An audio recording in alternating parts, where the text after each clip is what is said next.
Όλοι μιλούν για μια ανακαίνιση ή το πριν και το μετά. Έχει σκεφτεί ποτέ κανείς πόσο δύσκολο είναι να κάνουμε μια ανακαίνιση και τι δυσκολίες αντιμετωπίζουμε? Πάμε να δούμε.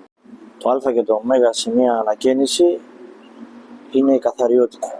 Μετά από κάθε αποκομιβή που κάνουμε μπαζόν, καθαρίζουμε την πολυκατοικία για να μην έχουμε προβλήματα. Γεια σου φίλε. Ανεβαίνουμε σιγά σιγά στο χώρο. Εκεί είναι ο Χρήστος, οι οποίοι κάνουν προετοιμασία του σπιτιού και περνάμε ηλεκτρολογικά. Τα υδραυλικά έχουν τελειώσει.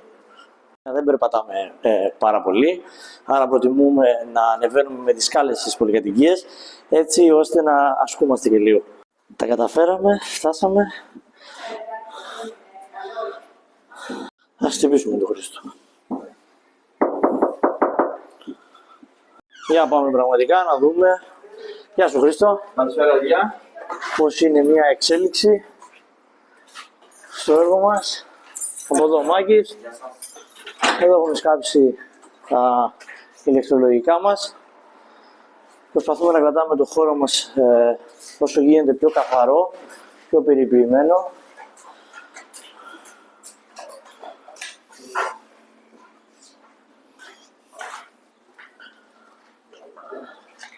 Εδώ έχουμε κάνει προετοιμασία για να μπει η κουζίνα.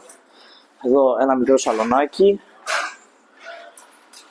Τηλεόραση, επειδή ο πελάτης δεν μας έχει διευκρινίσει τελικά αν βάλει χαμηλά ή ψηλά η τηλεόρασή του ή κρεμαστεί σε έπιπλο, έχουμε βάλει και στις δύο μεριές να υπάρχει μπρίζα και κεραία. Μετά εδώ έχουμε κάνει μια προετοιμασία γιατί ο πελάτης μας θα βάλει αντλία θερμότητας. Λείπει ακόμα να περάσουμε δύο χοντρούς σωλήνες 20. Έχουμε συμπληρώσει τη συμπολιστρωματική για ζεστό κρύο. Εδώ έχουμε κάνει ένα προδωμάτιο, δεξιά αριστερά οι μπρίζες.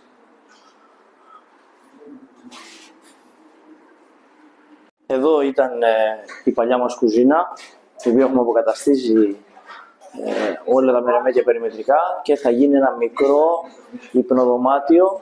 Θέλεις και εσύ να κάνεις μια ανακαίνιση ή στείλε μας μήνυμα ή επισκεφτείτε τον ευθυσιακό μας χώρο στη Θηβών 294 στο Εγάλε. Άντε, πάμε τα λέμε από εδώ.